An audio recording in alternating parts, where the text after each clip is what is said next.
महात्मा गांधी राष्ट्रीय ग्रामीण रोजगार हमी योजना मनरेगा अंतर्गत फळबाग लागवड ही एक महत्त्वाची योजना आहे, जी कृषी विभागाच्या समन्वयाने राबवली जाते.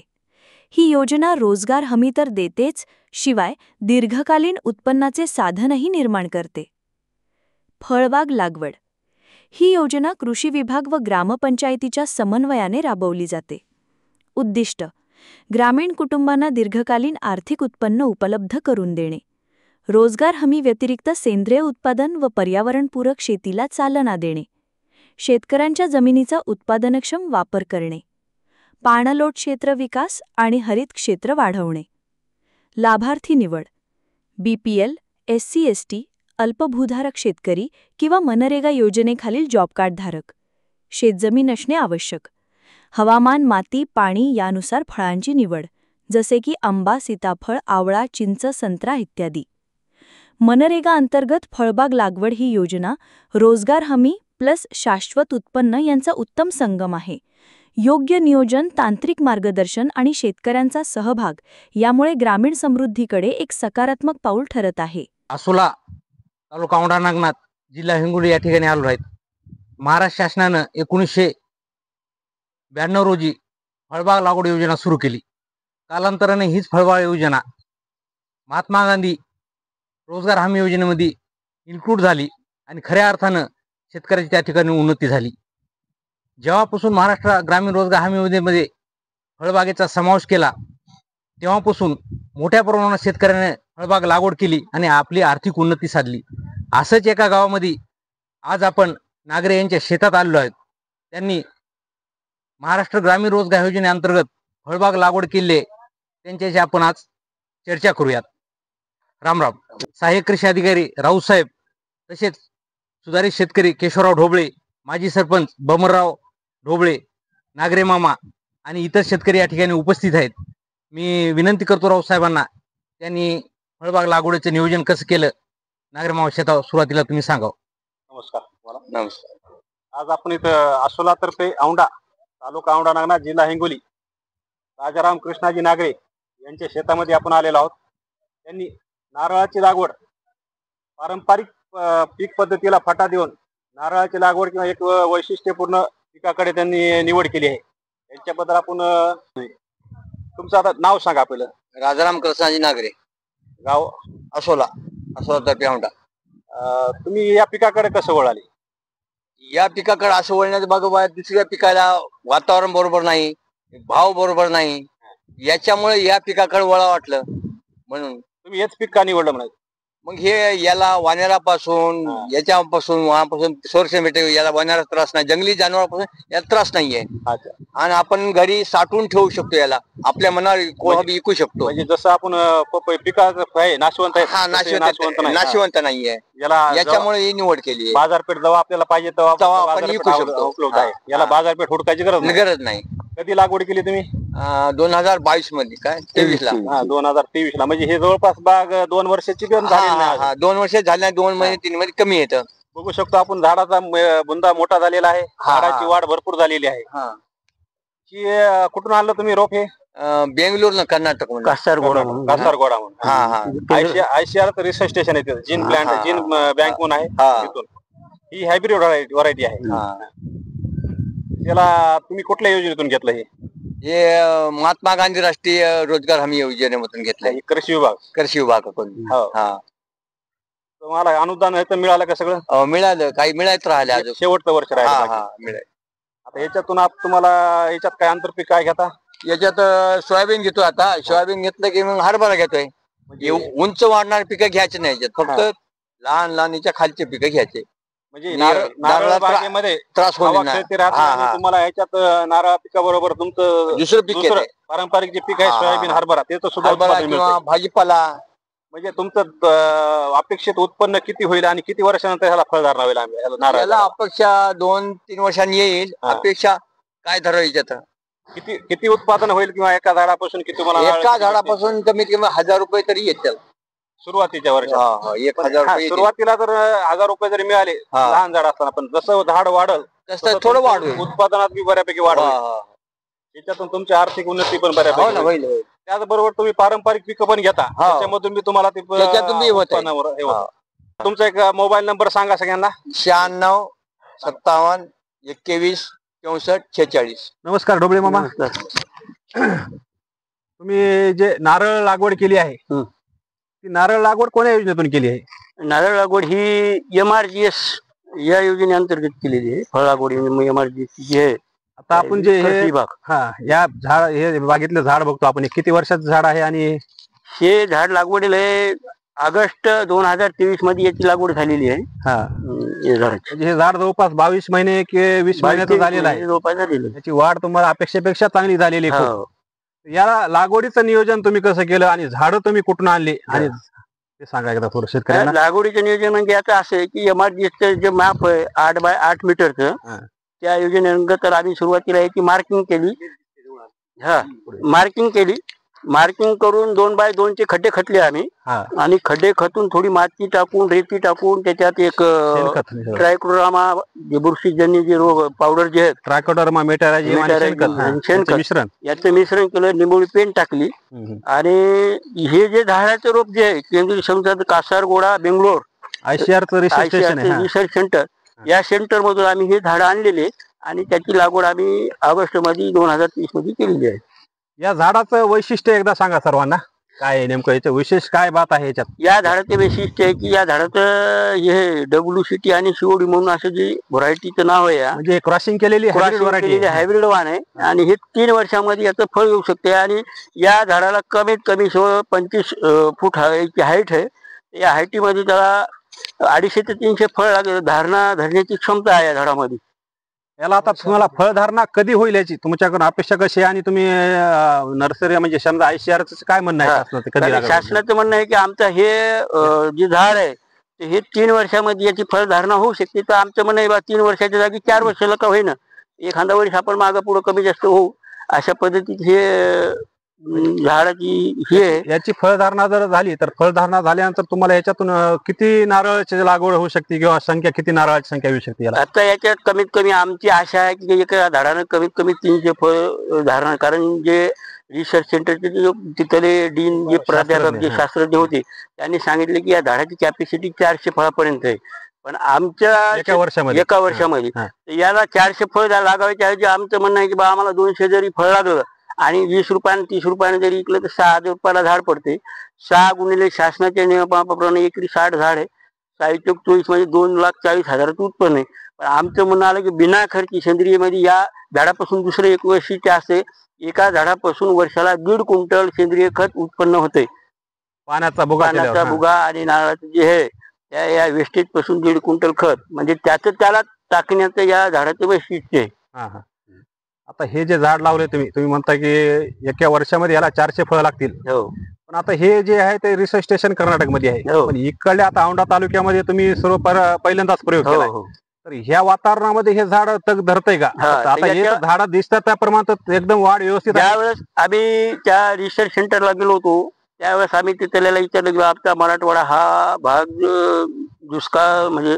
दुष्काळी असल्यामुळं तर त्यांनी आम्हाला सांगितलं की ज्यावेळेस तुमच्या तिकडे भागात शिंदीचे झाडं राहतात तर त्या शिंदीचे झाडं जर असतील तर तिथं तुमच्या शिंदीचे झाड, नारळाचं झाड आणि खजुराचं झाड एकच जात असल्यामुळे तिथं नारळ तुमची 100% येऊ शकतात. म्हणून आम्ही या झाडाची निवड केली. पाहू शकता की हे जे 2 वर्षाच्या आतमधलं झाड आहे याची वाढ एकदम व्यवस्थित आहे. बुंद्याचा आकार मोठा आहे. तुमच्या अपेक्षेप्रमाणे किंवा शास्त्रज्ञांच्या म्हणण्यानुसार याला 3 वर्षानंतर अपेक्षित फळधारणा होईल अशी अपेक्षा आहे. ओके. आता हे कारण आमचं काय सांगत हे आता 22 महिन्याचं झाड झालं, एवढं मोठं झाड झालेलं आहे आणि 12-13 महिने त्याला वाढवायचे राहिले. 22-25 फुटापर्यंत ह्याची उंची गेलेली. त्यांनी सांगितल्याप्रमाणे आणि आम्ही सोय केल्याप्रमाणे आता याला त्यांनी सांगितले की रासायनिक खत जर टाकायचं असेल तर वर्षातून कमीत कमी एका झाडाला 6 किलो टाकायचे NPK. त्या हिशोबात आम्ही सेंद्रिय कल्चर वापरून तयार करून आम्ही ते त्यांना देतो. याला नारळावर कुठली प्रकारची कीड येते किंवा उत्पादन खर्चामध्ये किती खर्च होतो? नारळावर याच्यामध्ये एक चक्री भुंगा आहे जे शेंड्याला त्याला पोखरतो, गेंड्या भुंगा, त्याची जी सर्वात जास्त भीती आहे. आणि दुसरी गोष्ट शेणखत वापरताना त्याच्यामध्ये जे उमणी राहते हा. ते या उमणीला ट्रायकोड्रामा प्रक्रिया करूनच आम्ही ते शेणखत यांना टाकतो. बरोबर आहे. तुम्ही जे सेंद्रिय घटक वापरतात आणि त्याच्यामध्ये जे ट्रायकोडर्मा असेल हा. किंवा मेटारायझिम असेल त्याचा वापर केल्यामुळे तुम्हाला उन्नी असे किंवा कीटकाचा तुम्हाला काही हा. परिणाम होत नाही, त्यामुळे उत्पादन खर्चामध्ये तुमची बचत होते. हो. त्याचबरोबर तुमच्या आता रानामध्ये दिसतात बेड मारलेले दिसतात. तुम्ही ह्याच्यामध्ये आंतरपीक कुठलं घेता आता? आता याच्यामध्ये आता आमचं सध्या सोयाबीन बेड लागवड बेड बेड घेता. बेड घेतलं म्हणजे तुम्ही टोकन पद्धतीने त्याच्यावर सोयाबीन लागवड करायला लागली. त्या टोकन पद्धतीचा काय फायदा होते तुम्हाला? नारळासाठी त्याचा काय उपयोग हा, होईल? टोकन पद्धतीमध्ये असं आहे की शेतकऱ्याला कमीत कमी जे एकरी जे उत्पन्न लागणार आहे 30 किलो सोयाबीनचं बी, याच्यामध्ये कमीत कमी एका टोकन पद्धतीवर 10 ते 12 किलोच्या आत सोयाबीनच्या याच्यामध्ये तुमची लागवड होऊ शकते. आणि 12 किलो लागवड झाल्याच्या नंतर तुमचं जे विनाकारण जाणार 17-18 किलो बी आहे, या बियात बचत होती. आणि आणि तुमच्या जे बेडमुळे जे हवा खेळती राहते त्याच्यामुळे नारळाची वाढ होते हा. आणि सोयाबीनची वाढ होते. हो. तुम्ही कृषी विभागाच्या मार्गदर्शनामधून एकदम नाविन्यपूर्ण असा नारळ लागवडीचा प्रयोग केलेला आहे. त्याबद्दल तुम्हाला भावी आयुष्यासाठी आणि उत्पादन वाढीसाठी हार्दिक शुभेच्छा. किती वर्षापर्यंत हे उत्पादन क्षम देऊ शकते? याची कमीत कमी 40 ते 50 वर्षापर्यंत याची मर्यादा आहे. आणि तुम्ही या शासकीय म्हणजे ग्रामीण महाराष्ट्र ग्रामीण रोजगार हमी योजनेमधून याचा लाभ घेतला. हो. त्याच्यात तुम्हाला 3 वर्षामध्ये झाडाचे पैसे मिळाले, पूर्ण खताचे पैसे मिळाले, हो. लागवडीचे पैसे मिळाले. आता पाहितलं आपण नारळ तशी किती एकरवर लागवड केली? आम्ही जवळपास गटामार्फत 30-40 एकर नारळ केलेला आहे. बरं. आणि तुमची त्यात वैयक्तिक किती आहे? माझी 1 एकर आहे. 1 एकर लागवड केली आहे. लागवडीचं अंतर? लागवडीचं अंतर 24 बाय 24 फूट आहे. फुटावर केलं. बरं. त्यासाठी पाण्याची व्यवस्था काय ड्रिप का असं फ्लडनं पाणी देता मोकाट पद्धतीनं? पाणी ड्रिप न देतो. बरं बरं, चांगलं. आता झाडाची वाढ अशीच आहे ना? हो, सेमच आहे. बरं. आता पुढं नारळ बाग तर झाली तुमची. हो. आता बाग तुमची पुढच्या वर्षी फळाला सुरुवात होईल. यानंतर ह्या बागेत राहिलेल्या शिल्लक क्षेत्रामध्ये तुम्ही काय नियोजन करणार आहात?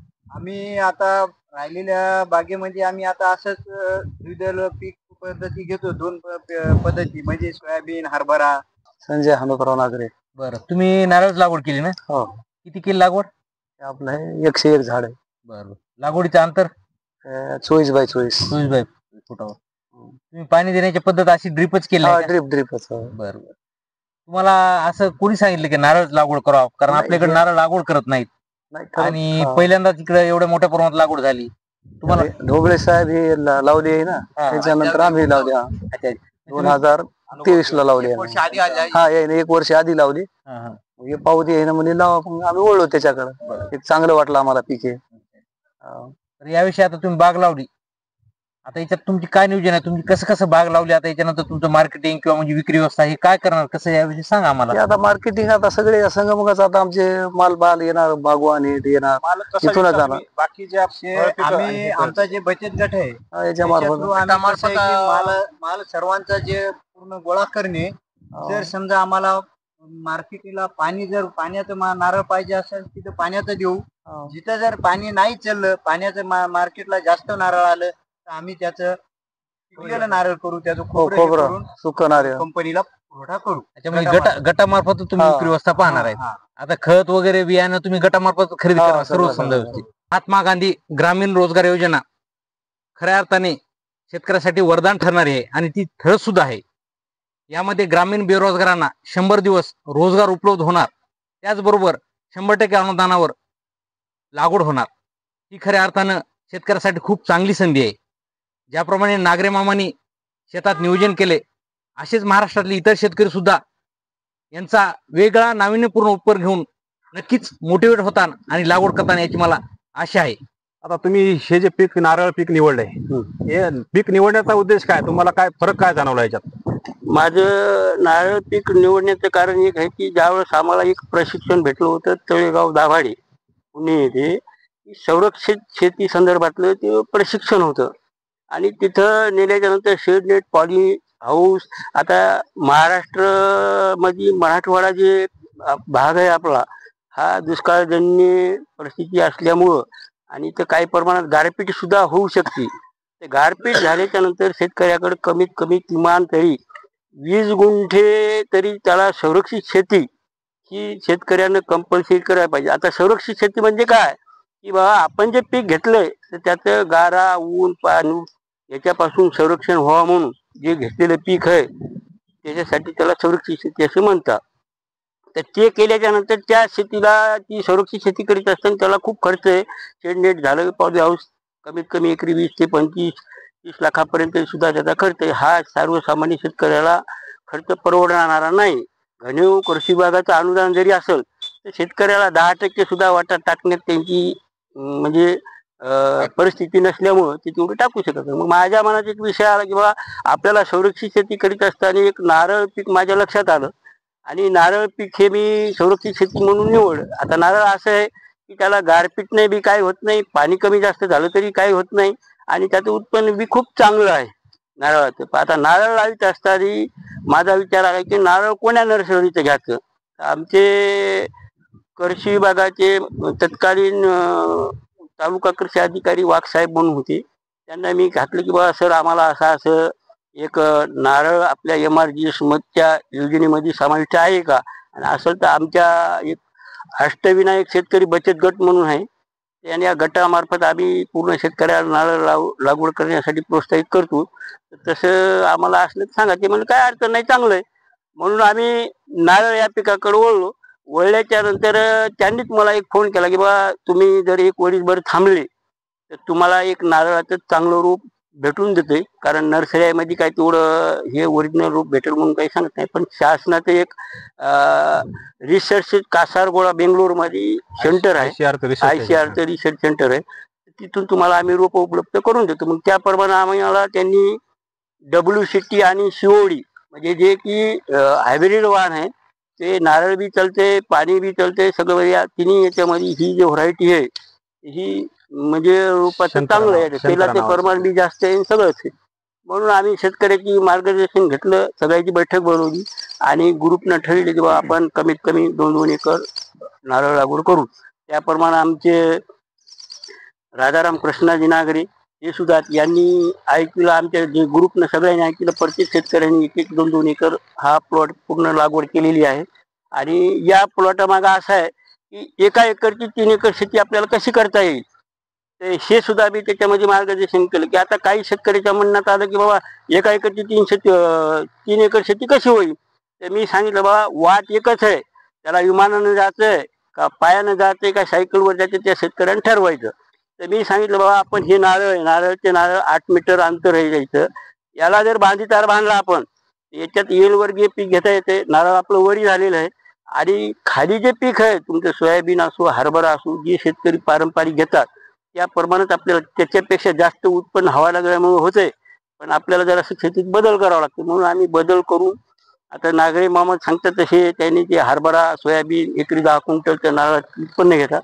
आणि नारळाची आमची आशा आहे की कमीत कमी एका झाडानं आम्हाला 150-200 फळ जर दिलं आणि 30 रुपयाला जरी म्हणलं तर 5 ते 6 हजार रुपयाला एक झाड आम्हाला 3 वर्षाच्या नंतर पडणार आहे. तर त्याचं आमचं एकरी उत्पन्न कमीत कमी 4-4.5 लाखाच्या पुढे जाऊ शकते.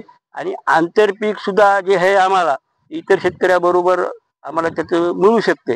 दुसरी गोष्ट ही झाली. आणि दुसरा एक पर्याय आहे की संरक्षित शेतीमध्ये या पानाचं नारळाचं झाडाचं पान आणि या झाडाचं पान याला गारपीट जरी झाली तर या नारळाला काही होऊ शकत नाही. म्हणून आमचं खालचं पीक सुद्धा कमी खर्चामध्ये गारपीटची नुकसान न होता चांगल्या प्रकारे येते. म्हणून आम्ही या नारळाच्या बागेकडे वळलो. माझा मोबाईल नंबर आहे 9975901674. आणि माझं शेतकऱ्याला म्हणणं एकच आहे की शासन आपल्याला काही जरी केलं शासन आपल्याला पद्धतीमध्ये आपण शेतीच्या बाहेर कसं निघायचं. बाहेर निघायचं म्हणजे असं नाही की आपल्याला शेती सोडून बाहेर जायचं. त्या बाहेर निघायचं कारण असं आहे की आपल्याला आता हे समजा नारळ आम्ही लागवड केलं, नारळाचं आम्हाला जर वर्षाकाठाला 3-4 लाख रुपये उत्पन्न मिळालं इतर याचं मिळालं तर आम्ही इतर शेतकऱ्याच्या तुलनेत आम्ही शेती सोडून बाहेर जे उत्पन्न आहे आम्हाला त्याच्यापेक्षा खूप याच्यात उत्पन्न मिळते. म्हणून माझं एक शेतकऱ्याला नवीन फळ लागवडीकडे वळा.